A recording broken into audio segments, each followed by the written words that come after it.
You're listening to the Fast F1 podcast.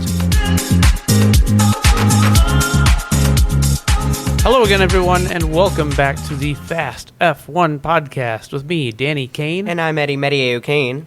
And today we are going to discuss the 2024 Belgian Grand Prix Spa-Francorchamps.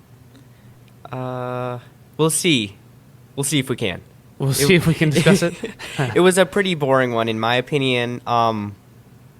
It was a lot more boring than Monaco. It was a bit more boring than Imola. It was a dull race, but it had some excitement right at the end. But other than that, as always, it was a little bit of a dull race. But first of all, Eddie, why don't you give us your overview of some things that happened between races and in free practice? Between races again. Okay. So on Thursday last week, it was announced that Kevin Magnussen will be leaving Haas. We all know this. This week, it was announced that Esteban Ocon has been confirmed as next year's Haas F1 driver. So I'm not too thrilled with that personally, but that's just me. Team transfers. As a part of the reconstruction, Andreas Seidel, I knew it, is going to be leaving the Audi F1 project, and very excited for this. Matthias Binotto is going to be replacing him as the CEO and team principal of Audi for 2026 and beyond. So I'm very happy for that. Mm-hmm. As far as upgrades goes, really it's Ferrari, McLaren, Mercedes that bring some upgrades. Red Bull didn't bring any or much upgrades anyways. I don't think anybody brought a major upgrade package at this race. Yeah, I don't think so either. I mean, there were a couple of tweaks and the normal stuff that happens from week to week. Okay. Yeah. Engine penalties. We've got Yuki Tsunoda has been hit with an engine penalty. They've decided to take all of the new components as well with it, leaving him a 60-place grid drop, which means he started from the back, of course. This was the one that got all of us. Max Verstappen hit with a 10-place grid penalty. They played it a little bit peculiar, in my opinion. Okay, why? In my opinion, I would have easily replaced all of the items. Well, they're expensive, though. They are, but they're the Constructors' Champion from the last 2 years. I mean, they've got quite a bit of money. They have a lot of money, but remember, we're in the cost cap era, so they're only allowed to spend so much of it. That's true. As far as free practice, Max Verstappen goes fastest in free practice 1. Albon in free practice 1 goes third. That got me thinking, ooh, could he score some more points?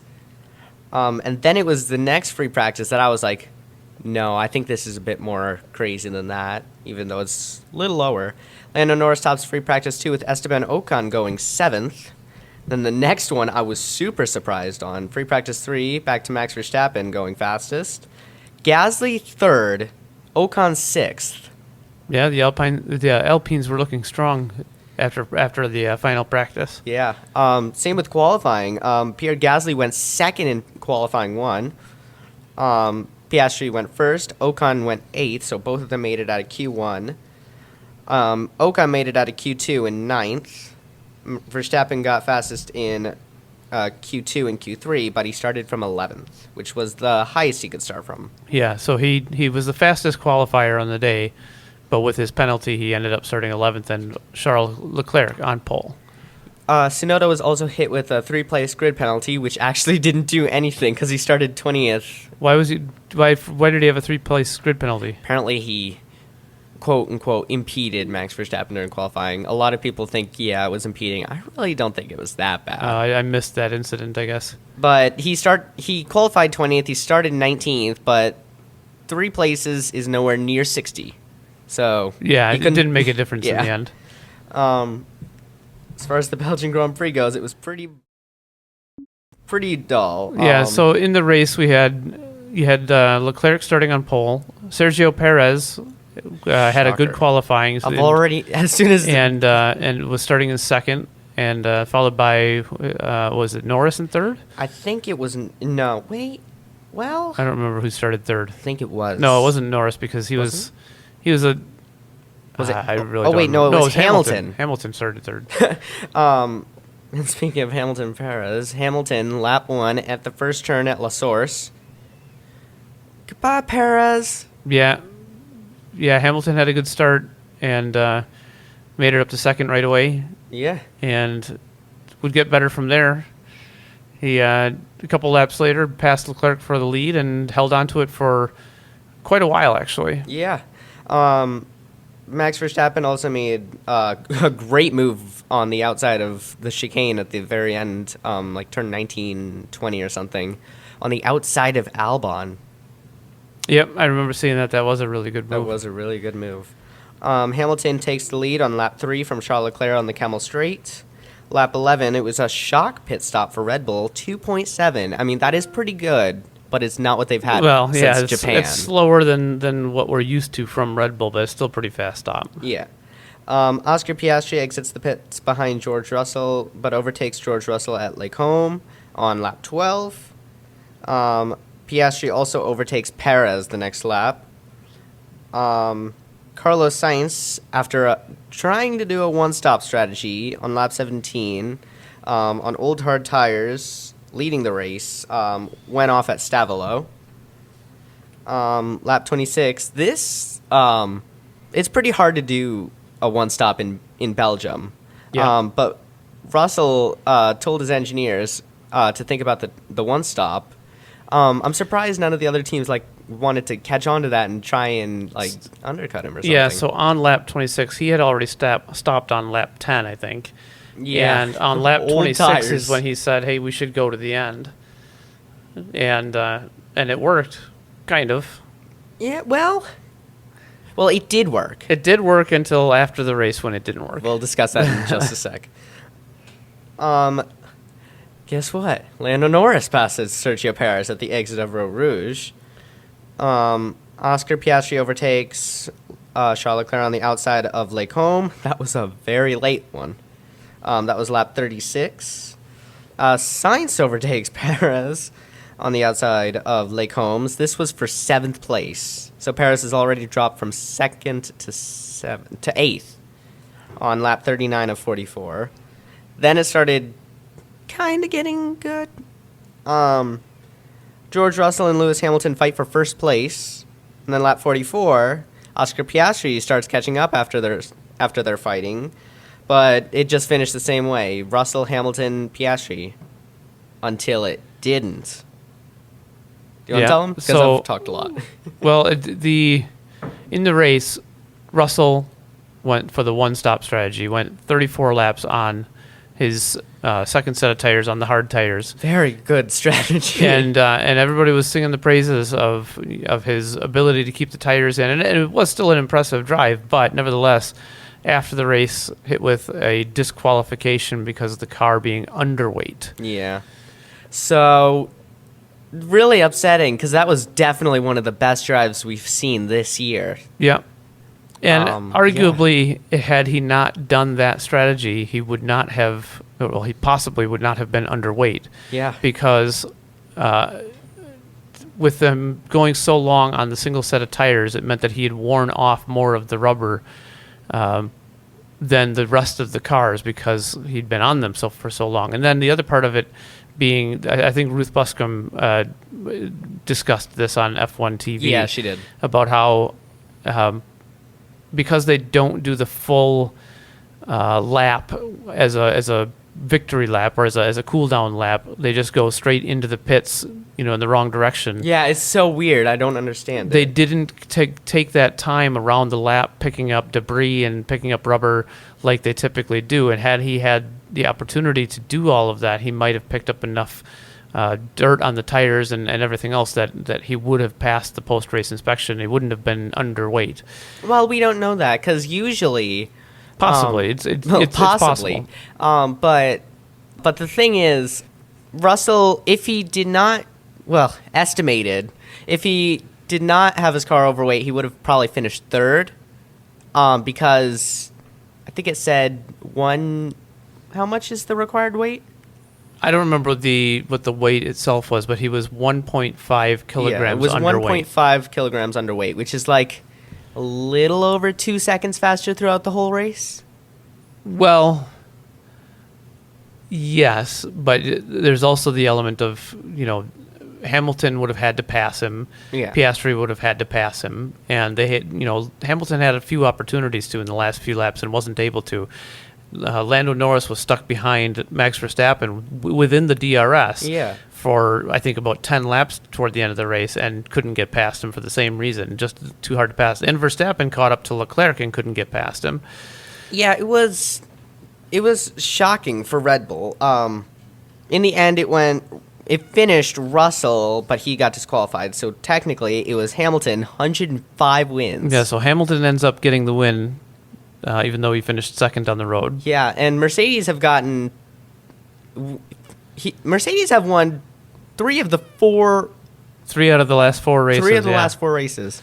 Yeah. Verstappen hasn't won any of the last 4 races. Yeah, and considering the beginning of the season, he won 3 out of 4. 5 out of 4. He won 4 out of... Yeah, I don't remember what it was, but he won... Or 5 out of 4. 4 out of 5. Red Bull got a 1-2 in 3 of the first 4 races. Yeah. And in the 5th race, I think they had a 1-3. And then it just started going and then, downhill their like usual. season's really gone away since then, especially Perez. Verstappen went from 11th place to 4th. So I want to talk about Perez for a moment. Yeah, let's do that. So Perez started in second, and after a good qualifying, and very possibly could have saved his career, so to speak, with a good result. Or if he'd managed to get past Leclerc at the beginning of the race and held on to it and won the race, I think we'd be going into the summer break thinking, that Perez has a real chance at keeping his drive. There are some rumors, actually, that Perez could actually stay, but I don't think that's going to be true. I mean, it's not just rumors. He has a contract. Well, of but course. there are obviously clauses that allow Red Bull to get out of the contract, and even if those clauses don't exist, they could still potentially pay off his contract, and he would still be removed from the car. But would they do that? I don't know. I think by the time that the summer break is over, I think it's either going to be Sainz in the car just until the end of the season, and then Sainz? Yeah, or it could be Ricciardo. Why would it be Sainz? Well, because remember, Sainz was originally tipped to be the person to replace Sergio Perez earlier this year. I mean, we've talked about this before, he has a link to Red Bull, but I don't think he'd stay for next season. He used to have a link to Red Bull. There was discussions of him possibly going back to Red Bull for next year because he doesn't have a drive, but I think once Perez was signed, that was all kind of done. He certainly wouldn't be going to Red Bull anytime this season. He's under contract with Ferrari for this season. Well, yeah, but they could put in Ollie Behrman. Well, Red Bull would have to buy Sainz out of his contract at Ferrari, and they wouldn't do that for half a season. Yeah, that's true.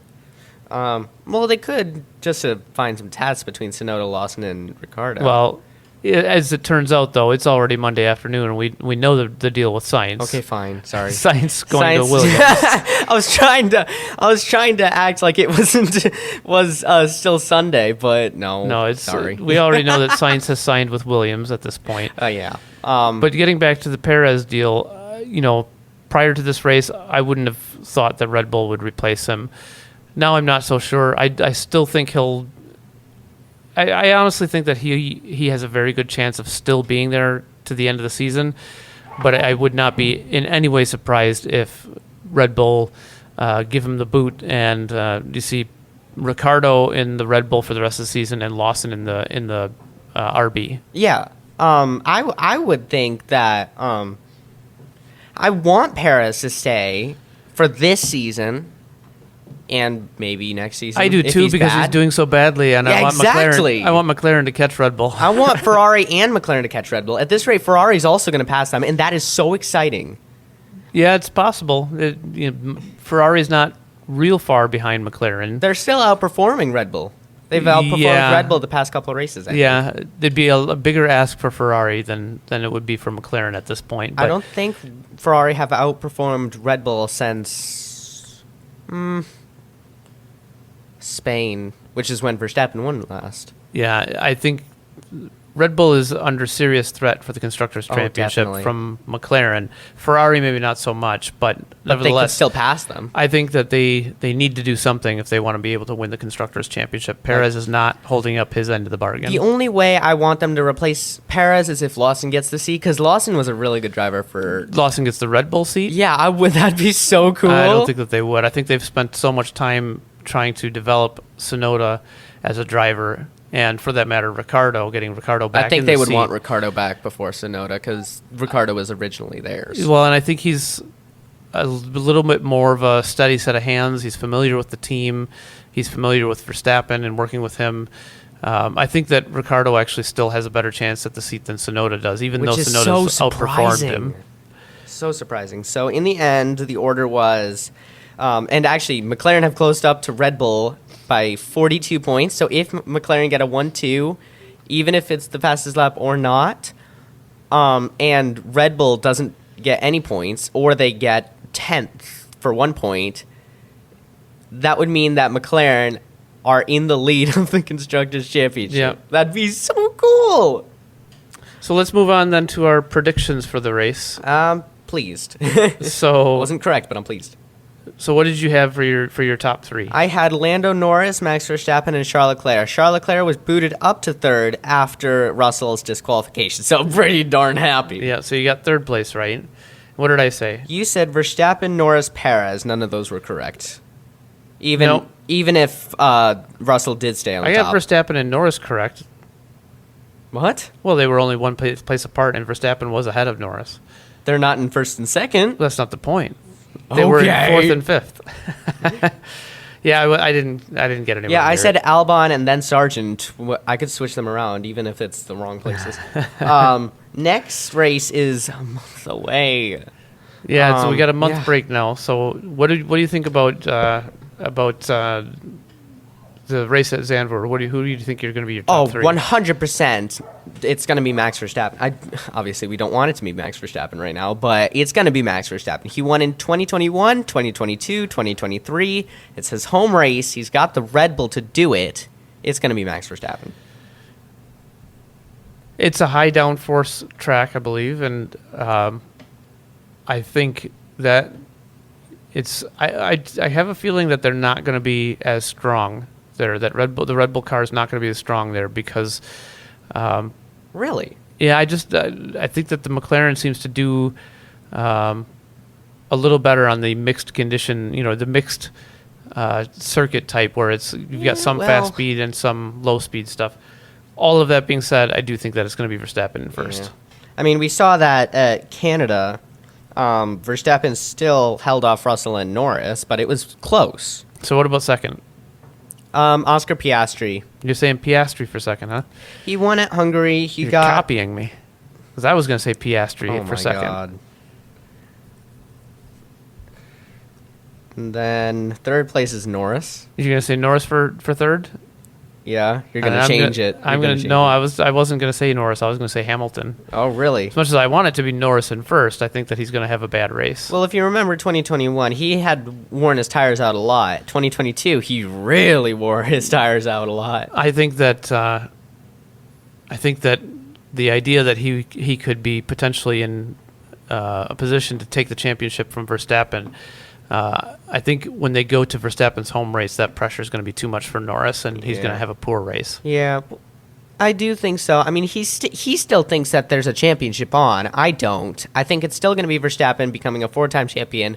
They're not going to get the constructors, though. I really want them to get third. Okay, well, here's what I'm going to say then. I'm going to also say that Ricciardo is going to have a top 5.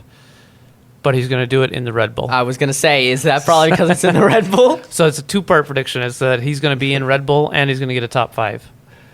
All right. I am going to say that...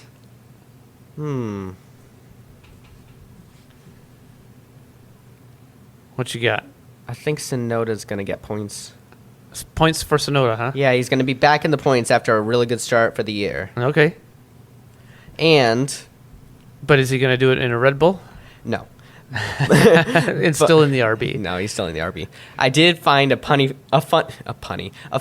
post on, I think it was like Snapchat or something, Okay. that popped up when I searched F1 News. It was that for the first time ever, Carlos Sainz and Alex Albon partner up, and Williams become the first ever team to have 2 drivers without appendixes. No. Yeah, I guess so. I left so hard at that. I didn't think even about it realize either. that. Yeah, exactly. I didn't think about it either. Oh, But that's interesting. it's so funny. And on that note, that's going to wrap up our review of the 2024 Belgian Grand Prix. Yeah, short episode, but oh well. Yep. So thanks for listening, everybody. Make sure that you give us a like on whatever podcast platform you're listening to us on, whether it's Apple Podcasts or Google Podcasts or whatever else, Spotify. And until the next time, I've been Danny Kane. And I've been Eddie Meteye-O'Kane. And thanks for listening to the Fast F1 podcast. Bye.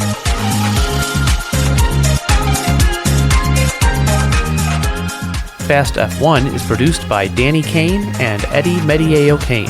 All rights are reserved. Music is performed by Alex Zavesa. Thanks for listening.